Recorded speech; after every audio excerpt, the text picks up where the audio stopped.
গত সপ্তাহে হরিণাকুণ্ডুতে ৫৪তম শীতকালীন ক্রীড়া প্রতিযোগিতা সফলভাবে শেষ হয়েছে। সানবিট সব দিবে সামাল। সানবিট ম্যাজিক প্রেস ডিশওয়াশিং এর মাথা ঘোরানো সলিউশন।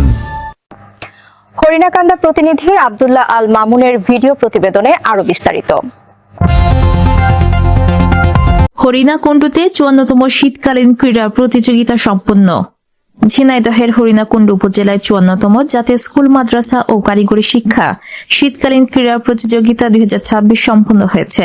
৮ জানুয়ারি বৃহস্পতিবার সকাল ৯টায় উপজেলার প্রিয়নাথ স্কুল অ্যান্ড কলেজ মাঠে ক্রীড়া প্রতিযোগিতা, আলোচনা সভা ও পুরস্কার বিতরণী অনুষ্ঠানের আয়োজন করে বাংলাদেশ জাতীয় স্কুল মাদ্রাসা ও কারিগরি শিক্ষা ক্রীড়া সমিতি হরিণাকুণ্ডু।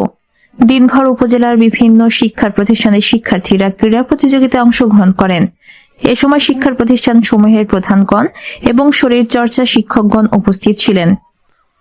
ক্রীড়া প্রতিযোগিতা শেষে উপজেলা নির্বাহী অফিসার মোহাম্মদ দিদারুল আলম ও সহকারী কমিশনার ভূমি সৈয়দ জাদি মাহবুবা মঞ্জুর মৌনার নিচে আরো উপস্থিত ছিলেন মোহাম্মদ শফিউর রহমান, সভাপতি সাংবাদিক সংস্থা হরিণাকুণ্ডু এর উপস্থিতিতে বিকেলে উপজেলা শিক্ষা অফিসার মোহাম্মদ আব্দুল বারীর সভাপতিত্বে বিজয়ীদের মাঝে পুরস্কার বিতরণ করেন।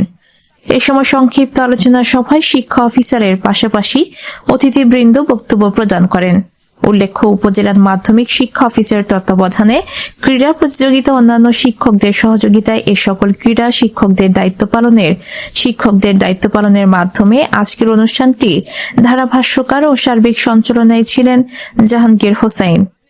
সীমা আক্তার, চ্যানেল 7, ঢাকা।